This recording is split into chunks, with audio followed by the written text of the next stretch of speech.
بسم الله الرحمن الرحيم الحمد لله رب العالمين والصلاة والسلام على سيد الأنبياء والمرسلين محمد بن عبد الله الأمين وعلى آله وأصحابه وأزواجه وذرياته وأهل بيته وسلم تسليما كثيرا أما بعد أعوذ بالله من الشيطان الرجيم بسم الله الرحمن الرحيم سبحان الذي أسرى بعبده ليلا من المسجد الحرام إلى المسجد الأقصى الذي باركنا حوله لنريه من آياتنا إنه هو السميع البصير صدق الله العلي العظيم. محترم بزرگوں اور دوستوں، دینی اور ایمانی بھائیوں، اللہ رب العزت کا شکر ہے، اس کا کرم ہے کہ اس نے اپنی بارگاہ میں آنے کی توفیق عطا فرمائی. حضرات، آج رجب المرجب کا آخری دن ہے اور کل سے شعبان کی آمد ہے اور پھر اس کے بعد رمضان ہے. رجب المرجب کے تعلق سے ابھی 3 دن پہلے آپ نے دیکھا ہوگا، کافی لوگوں نے پوچھا بھی، کئی لوگ میرے کمرے بھی آئے کہ کیا روزہ رکھا جائے گا شب معراج میں، اور کیا معراج کا روزہ یعنی کہ شب معراج کے بعد جیسے شب قدر آئے گی اور شب قدر میں رات میں لوگ عبادت کرتے ہیں اور اس کے بعد پھر اگلے دن روزہ رکھتے ہیں 15 شعبان کا، تو وہ اسی طرح پوچھنا چاہتے تھے کیا شب معراج میں عبادت کرنا اور پھر اگلے دن روزہ رکھنا کیا فضیلت سے ثابت ہے کہ نہیں. میں اس سے پہلے تھوڑا سا اس پر روشنی ڈال چکا ہوں پچھلے جمعے میں کہ شب معراج کی کوئی تاریخ فکس نہیں ہے. سب سے پہلے تو اسی میں اختلاف ہے. دوسری چیز یہ ہے کہ شب معراج کی فضیلت اور اس کے بعد کے روزے کی فضیلت کا بھی کوئی ثبوت نہیں ملتا. جس طرح یوم عاشوراء اور 15 شعبان کے روزے کا ثبوت ملتا ہے، ایسے شب معراج کے روزے کا کوئی ثبوت نہیں ملتا. اور حضرت عمر رضی اللہ تعالیٰ عنہ سے ایک روایت پیش کی جاتی ہے، لیکن وہ صرف اس واقعے کی نظر ہے کہ حضرت عمر رضی اللہ تعالیٰ عنہ کے دور خلافت میں کچھ لوگ شب معراج کا مطلب یہ 27 رجب کو روزہ رکھ لیں. یہ روایت نہیں ہے، بلکہ کہہ سکتے ہیں کہ ان کے سامنے ایک بات پہنچی حضرت عمر رضی اللہ تعالیٰ عنہ کے دور خلافت، تو پوچھا بھائی آج کیا ہے کہ 27 رجب ہے اور روزہ رکھتے ہیں،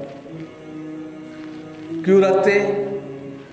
لیکن جس حدیث کے نقطۂ نظر سے انہوں نے بتایا کہ 27 رجب کو معراج ہوئی تھی، اس لیے ہم اس کی برکت میں، اس کے توسط سے، اس کے طفیل سے روزہ رکھتے ہیں، تو پوری روایت جو ہے جس کے اس کے روات جو ہیں 1 by 1 کر کے وہ جو ہے ضعیف ہیں. لہذا اس اعتبار سے حضرت عمر رضی اللہ تعالیٰ عنہ نے تمام لوگوں کو روزہ افطار کرایا کہ کوئی اس کی فضیلت ہی نہیں ہے، کوئی ثبوت ہی نہیں ہے، روزہ رکھ کے پڑے ہو، افطار کرو. تو اس سے پتہ چلتا ہے کہ دین کے اندر ایک نئی چیز ایجاد کرنا اور بدعت کو فروغ دینا، تو اس تعلق سے حضرت عمر رضی اللہ تعالیٰ عنہ بہت سخت تھے. انہوں نے فوراً کہ آگے مزید اس کا سلسلہ جاری نہ ہو جائے تو روزہ افطار کرا کہ اس کی کوئی ثبوت ہی نہیں ہے. اور آج وہی ہوا کہ جس طریقے سے ہم شب قدر کے روزے کی اہمیت یا یوم عاشوراء کے روزے کی اہمیت کو بڑا سمجھتے ہیں یا عرفہ کے روزے کی اہمیت کو بڑا سمجھتے ہیں، اسی طرح شب معراج کے روزے کو بھی فروغ دینے لگے اور اس کی افضلیت یہاں تک بتانے لگے کہ یہ روزہ شب قدر اور یوم عاشوراء کے روزے سے بھی زیادہ افضل ہے. یہاں تک بات آ گئی. شب قدر کا جو روزہ ہوتا ہے 15 शाबान का, वो आप सल्लल्लाहु अलैहि वसल्लम ने कहा ये मेरा रोज़ा है, सबूत मिलता है। यौम आशूरा के ताल्लुक़ से कहा था कि यहूद जो हैं वो हज़रत मूसा रज़ी अल्लाह ताला अन्हु के फ़िरऔन के चुंगल से निकलने के बाद शुक्राने का रोज़ा रखते हैं। तो आप सल्लल्लाहु अलैहि वसल्लम ने कहा था कि हम उनके रोज़े के ज़्यादा हकदार हैं, लिहाजा हम यहूद की मुखालिफत में 9-10 का या 10-11 का रोज़ा रखेंगे। ये सबूत मिलता है। लेकिन अब जो है शब महराज को ये कह देना, या महराज के रोज़े को 27 रजब के रोज़े को ये कह देना कि ये दूसरे रोज़ों पर बहुत फजीलत रखता है, जबकि उसका कोई सबूत नहीं है, ये मन घड़त कहानी है, ये बिदात है। वकुल्लु बिदअतिन ज़लाला वकुल्लु ज़लालतिन फिन्नार। हर बिदात जो है वो गुमराही है और गुमराही जहन्नम में ले जाती है। इसको समझना चाहिए। बहुत तेज़ी के साथ में ये चीज़ वायरल हो रही। फिर 27 रजब को जो महराज हुई है तो उसके 2 पार्ट हैं, इसको भी कोई नहीं जानता। सुबहानल्लज़ी अस्रा, अस्रा युस्री इसरार के माने आते हैं रातों रात ले जाना। ये एक पार्ट हुआ अलग। सुबहानल्लज़ी अस्रा बिअब्दिही मिनल मस्जिदिल हराम इलल मस्जिदिल अक़सा, ये एक पार्ट हुआ। और उसके बाद जो है वो महराज है, यानी कि मस्जिद हराम से मस्जिद बैतुल मक़दिस तक जो सफ़र है रातों रात का, उसको असरा कहते हैं। कि वो ज़ात पाक है जो अपने बंदे को मस्जिद हराम से मस्जिद अक़सा रातों रात ले गई। फिर वहाँ आपने तमाम लोगों की इमामत की, तमाम अंबिया अलैहिस्सलातु वस्सलाम की इमामत की आप सल्लल्लाहु अलैहि वसल्लम ने। और फिर वहाँ से एक बुर्राक के ज़रिए, महराज का मतलब होता है सीढ़ी, उस बुर्राक के ज़रिए आप ऊपर गए और हज़रत जिब्राइल अलैहिस्सलातु वस्सलाम आपके साथ थे। और इला सिदरतिल मुंतहा, यहाँ तक हज़रत जिब्राइल अलैहिस्सलातु वस्सलाम आपके साथ रहे। और फिर आप हज़रत जिब्राइल ने कहा बस मेरी इंतहा यही है, अब यहाँ से आप आगे जाइए। और फिर आप सल्लल्लाहु अलैहि वसल्लम जो है अल्लाह रब्बुल इज़्ज़त के हुजूर में तशरीफ़ ले गए। तो महराज के 2 पार्ट हैं, उसको समझना चाहिए। फिर महराज में जो अहम चीज़ है उसको समझना चाहिए, ना कि महराज को सिर्फ इस नुक्ते नज़र से देखा जाए कि साल में एक दिन जिस तरीके से हम शब कद्र को एक नए तरीके से मनाने लगे, चरागा करके, रोशनी करके, कब्रिस्तान जाके वहाँ बैठकर मेले और ठेले लगाकर, इसी तरह इस रात को भी हमने चरागा बना दिया, रातों में मेले लगा दिए, शीरनी और फिरनी तकसीम करने लगे।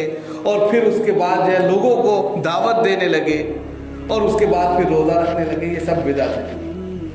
नफली जो इबादतें हैं उसमें दावत नहीं है। आपको इबादत करनी, खामोशी से करिए आप इबादत जो फ़राइज़ हैं उसमें तो आपको जो है हर एतबार से जो है यकजहती का और बेदारी का सबूत देना है। मस्जिद में आकर एक सफ़ होकर नमाज अदा करनी है। इसके बाद की जो नमाजें हैं उनको जितना ज़्यादा छुप कर आप पढ़ेंगे वो ज़्यादा मोतबर है अल्लाह के नज़दीक, इसलिए कि वो फिर आपका और अल्लाह का मामला हो जाता है। नफिल है, सुन्नत है, इसीलिए कहते हैं कि अपने घर से सुन्नतें पढ़ कर आओ। अपने घरों को जो है कब्रिस्तान मत बनाओ। क्यों कहा गया कि वहाँ आप नमाज ही नहीं पढ़ते, कि फ़राइज़ मस्जिदों में पढ़ो और उसके बाद की जो सुन्नतें अपने घरों में पढ़ो, ताकि वहाँ भी नमाज आबाद रहे, वो घर भी बाबरकत हो जाए आपकी नमाज़ों से। हमने घरों को बिल्कुल जिस तरह कब्रिस्तान के अंदर नमाजें नहीं पढ़ी जाती, इसी तरह अपने घरों को कर दिया, कोई नमाज नहीं पढ़ता। अब ऐसे में हमें घर में छुपकर इबादत करनी चाहिए। जो नफली इबादत है उसको हम एक बड़े पैमाने पर रोशनी चरागा करके, मेले और ठेले लगाकर, रातों को जो है शीरनियाँ और फिरनियाँ तकसीम करके और बाहर गप्पे लगाकर मनाए तो किसी तरह जायज़ नहीं। ये इन्नल्लाह ला युहिब्बुल मुस्रिफीन, अल्लाह रब्बुल इज़्ज़त इसराफ करने वालों को पसंद नहीं फरमाता। इसमें इसराफ अलग है। जितना एक रात में आप जो है फिरनी और शीरनी और दूसरी तमाम चीज़ों में खर्च कर देते हैं, उतना ही पैसा अगर तालीम पर, एक बच्चे की परवरिश पर और उसको बनाने पर सर्फ करें वो ज़्यादा बेहतर है। आप सल्लल्लाहु अलैहि वसल्लम ने तालीम पर बहुत जोर दिया। ग़ज़वा बद्र का वो वाक़या याद कीजिए, जब कुफ़ार मक्का 70 शहीद कुफार मक्का 70 मारे गए और 70 को कैद कर लिया गया। तो उनका जो फिदिया रखा वो ये रखा कि या तो फिदिया अदा करो या जो है मुसलमानों के 10-10 बच्चों को पढ़ाना सिखा दो। पढ़ाई की इतनी अहमियत है कि उस वक्त भी फिदिया तालीम का रखा, और आज हम अपने रुपये पैसे को शादी ब्याहों में या इस तरह के मेले ठेलों में या मन घड़त जो है कह सकते हैं बिदआत में सर्फ कर देते हैं, लेकिन तालीम पर सर्फ नहीं करते। नतीजा ये है कि हम सही मानों में सही तरीके पर सही नॉलेज पर नहीं पहुंच पाते और रस्म व रिवाज परंपराओं की दुनिया के अंदर या उसकी उलझनों में उलझ कर जिंदगी गुजारते रहते हैं और इसी को दीन समझ लेते हैं। ये दीन नहीं है, ये दीन के साथ में धोखा है, ये अपने साथ धोखा आप कर रहे हैं। इसलिए कि दीन तो इन्ना दीन युस्रुन वला युशाद्दद दीन बहुत आसान है, लेकिन हम लोग उसको जो अपने तौर पर उसको मुश्किल बना रहे हैं। आपसे मुतालबा किया गया 5 वक्त नमाज पढ़ें, आपसे मुतालबा किया जो मामलात उसको दुरुस्त रखें, आपसे मुतालबात हैं कि अपने अखलाक को सही रखें, आपसे मुतालबात हैं कि अल्लाह को याद करते रहें। ये मुतालबात हैं, साल पूरा हुआ ज़कात दे दें, अल्लाह ने दिया है हज कर लें, रमज़ान का रोज़ा आया उसको करें। यानी ये मुतालबात हैं, इनको छोड़कर अब आप खुद बताइए शब मेराज में सब लोग जाग रहे हैं, फजर की नमाज में सब लोग सो रहे हैं। ये कहाँ का जवाब है कि उसी रात में आप इबादत के नाम पर जाग रहे हैं और 4 बजे जाकर आप सो गए 2 घंटे पहले और फजर में सब गायब है। हज़रत उमर रज़ी अल्लाह ताला अन्हु कहते हैं कि एक शख्स पूरी रात नफिल पढ़ता रहे और सुबह गायब हो जाए फजर में तो मैं उसको कोड़े मारूं। ये बेहतर अमल नहीं है कि एक शख्स पूरी रात इबादत कर रहा है और कह रहा है, फख्र से कह रहा है कि मैं पूरी रात तहज्जुद पढ़ता रहा, नफले पढ़ता रहा और फजर सो गया। तो कहा उसको कोड़े लगाए कि पूरी रात कोई इंसान सोता रहे और वो फजर में आ जाए, पूरी इबादत का सवाब मिल जाए, पूरी रात की इबादत का सवाब मिल जाए। लेकिन इंसान इसको नहीं करता। एक चीज ये इसको समझना चाहिए, इसको अपने घरों में जो लोग इसको बहुत ज़्यादा डीपली लेते हैं या इन रस्म व रिवाज में पड़ जाते हैं, उनको समझना चाहिए कि इस्लाम असल है क्या, इस्लामी तालीमात असल क्या है, उसकी हकीकत क्या है। इसलिए कि ला युकल्लिफुल्लाहु नफ्सन इल्ला वुसअहा, अल्लाह रब्बुल इज़्ज़त ने इंसान को उतना ही मुकल्लफ बनाया जितनी वो ताकत रखता है, कुदरत रखता है। अब आप हद से ज़्यादा अपने ऊपर बहुत सारे बर्डन डाल लें। अल्लाह ने तो नमाज के लिए कहा था, अब आप पूरी रात जाग रहे। अल्लाह ने कहा कि गरीबों को खिलाओ, लेकिन इसका मतलब ये नहीं है कि बिदअत के नाम पर खिलाओ, बिदअत को फरोग देने के नाम पर खिलाओ, ये जायज़ नहीं। तो ये सारी चीज़ें हमें समझनी चाहिए। हम सब कुछ करते हैं लेकिन वो हमारा करना बेकार हो जाए तो ये सही नहीं है। हम जब अपना 2 रुपया 4 रुपया दुनियावी फील्ड में लगाते हैं, 10 दफ़े 10 लोगों से पूछते हैं, तो फिर दीन के मामले में हम क्यों नहीं पूछते?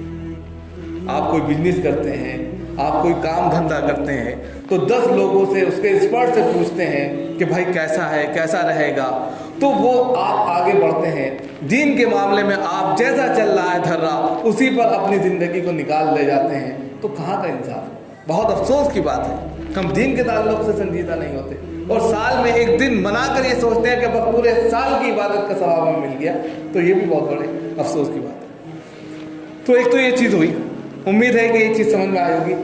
अब यहाँ से देखिए कि महराज जब आपको हुई है, या महराज के 2 कि आप सल्लल्लाहु अलैहि वसल्लम मक्का में है, मक्का से रातों रात आपको जो है ले जाया गया मस्जिद बैतुल मक़दिस, वहाँ आपने इमामत की और इमामत के बाद आपको जो है महराज हुई और महराज पर आपको ले जाया गया। वहाँ पर बहुत सारी चीज़ें आपने देखी, बहुत सारी चीज़ें आपको दिखाई भी गई, लेकिन उसके बाद जो सबसे अहम चीज़ है वो उसको समझना चाहिए कि महराज से लौटते वक्त अल्लाह रब्बुल इज़्ज़त ने जो अपने महबूब को सबसे बेहतरीन तोहफा दिया वो नमाज का था।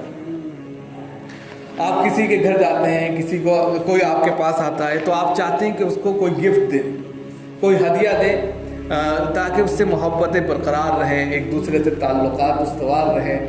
और ये होता भी है दुनियावी ज़िंदगी। अल्लाह रब्बुल इज़्ज़त ने अपने महबूब को बुलाया तो खाली हाथ नहीं जाने दिया। ان کو 50 نماز کا تحفہ دے کر بھیجا کہ یہ نماز ہے، جب بھی تم پریشان ہو، مصیبت میں ہو، غمزدہ ہو، حالات تمہارے سازگار نہ ہو، یا کہہ سکتے ہیں کہ پریشانیاں ہوں، مصیبتیں ہوں، آندھی ہو، طوفان ہو، کچھ بھی ہو، بس میرے سامنے کھڑے ہو جانا، انشاءاللہ بیڑا پار ہو جائے۔ 50 نمازیں اللہ رب العزت نے جناب محمد رسول اللہ صلی اللہ علیہ وسلم کو بطور ہدیہ، گفٹ، معراج میں دی اور کہا کہ یہ آپ کو دی جاتی ہے اور اس کے ذریعے آپ جو ہے سارے کام کریں گے، یہ آپ پر اور آپ کی امت کے لیے۔ اب اس کے بعد میں آپ صلی اللہ علیہ وسلم وہاں سے 50 نماز لے کر چلے، تو الگ الگ آسمانوں پر جو ہے نبیوں سے ملاقات ہوئی، حضرت موسیٰ سے ملاقات ہوئی، تو انہوں نے کہا کہ کیا ملا، کیونکہ حضرت موسیٰ کو اس سے پہلے توریت مل چکی تھی، تو اس میں بھی بہت سے احکامات تھے، اور انہوں نے اپنی قوم کو دیکھا تھا کہ وہ احکامات پر عمل نہیں کرتے، دھرمی کرنے لگی تھی، تو ان کو پتا تھا کہ 50 نمازیں یہ امت برداشت نہیں کر پائے گی۔ انہوں نے کہا کہ اللہ کے رسول صلی اللہ علیہ وسلم تھوڑا سا کنسیشن کرا لیجیے، ڈسکاؤنٹ کرا لیجیے، یعنی تھوڑا کم کرا لیجیے۔ تو آپ صلی اللہ علیہ وسلم جو تھے اللہ کے حضور پھر حاضر ہوئے اور کہا کہ اللہ کے رسول صلی اللہ علیہ وسلم میری امت جو ہے برداشت نہیں کر پائے گی 50 نماز، کہ اچھا 5 کم کر دیں۔ پھر آئے 45 ہو گئی، حضرت موسیٰ پھر ملے، کیا ہوا 5 کم ہے، ارے نہیں کر پائیں گے۔ تو اسی طرح یہ سلسلہ 9 بار جاری رہا، 9 مرتبہ آپ آتے رہے جاتے رہے۔ اب مفسرین نے اور بہت سے لوگوں نے اس کو لکھا ہے کہ اللہ کو اپنے محبوب سے ملنا پسند تھا، اس لیے اتنا زیادہ پہلے دے دیا تھا تاکہ میرا محبوب بار بار آتا رہے، میں ملتا رہوں اور کم کرتا رہوں، اس کی بات مانتا رہوں۔ آپ نے دیکھا ہوگا جس کو محبت ہوتی ہے اس کی ہر بات اس کو اچھی لگتی ہے، اچھا ٹھیک ہے یہ بھی کر لیا، یہ بھی کر لیا، یہ بھی کیا، تمہارے لیے یہ بھی ہم کرتے ہیں، ہوتا ہے دنیاوی زندگی میں۔ جناب محمد الرسول اللہ صلی اللہ علیہ وسلم اللہ رب العزت کے بے انتہا محبوب بندے ہیں اور روئے زمین پر سب سے پوتر انسان ہیں، تو ان کی بات کو کیسے ٹال سکتے تھے، اللہ نے ہر دفعہ مانا۔ اس کے بعد دوسرا اس کا ریزن یہ ہے کہ اس امت کے اوپر 5 نمازیں اتنی مشکل ہیں تو 50 کہاں پڑھتی۔ حضرت موسیٰ پہلے اپنی قوم کو جان چکے تھے، اس لیے ان کو پتا تھا کہ یہ پڑھ ہی نہیں پائے گی، اس لیے کم کرا لو۔ لاسٹ میں بھی انہوں نے یہ کہا، حضرت موسیٰ نے جب 5 بجی لاسٹ میں تو کہا اور کم کرا لو، کہنے لگا مجھے شرم آتی ہے بھائی، اب میں نہیں جا سکتا، پتا چلا کہ 5 کی 5 ختم ہو جائے، جو ملا وہ بھی چلا جائے، کہ اب مجھے شرم آتی۔ تو 9ویں مرتبہ جانے کے بعد میں 10ویں مرتبہ نہیں گئے، مجھے شرم آتی ہے، اب آ گئے۔ تو اللہ رب العزت نے کہا ہے میرے محبوب تمہیں ہم نے 50 نمازیں دی تھیں اور تم نے اپنے جو بھی مطالبات رکھے ہم نے ان کو قبول بھی کیے اور ان کو مان بھی لیے، لیکن اگر دھرتی پر بسنے والا انسان منشیہ ان 5 نمازوں کو صحیح وقت پر الصلاۃ علی وقتہا، نماز کو اس کے وقت میں ادا کرے گا تو ہم اس کو 50 نمازوں کا ثواب ہی دیں گے۔ اب بتائیے اس سے بڑھ کر اپنے محبوب کی اور کیا بات ہو سکتی ہے کہ آپ 5 نماز پڑھتے ہیں لیکن اس کا ثواب 50 ہی کے برابر ملتا ہے۔ لیکن ہم شب معراج کا سب سے بہترین تحفہ یہ ہے کہ ہم نماز کے پابند بنیں، یہ نہیں کہ پوری ایک رات جگ کر بس اس کے بعد فجر میں بھی سو جائیں۔ اگر واقعی میں ہم شب معراج کو مناتے ہیں یا اس کی فضیلت کو مانتے ہیں، یہ جانتے ہیں کہ جناب محمد رسول اللہ صلی اللہ علیہ وسلم کے لیے بہت بڑا دن تھا، تو ہم ان کی لائی ہوئی سب سے پیاری چیز اس سے اپنے آپ کو لگا لیں، اس سے جڑ جائیں اور 5 وقت نمازوں کی پابندی کریں۔ یہی آپ صلی اللہ علیہ وسلم کی تعلیم ہے اور یہی ان کا مقصد ہے۔ اللہ تعالیٰ ہم سب کو عمل کی توفیق دے۔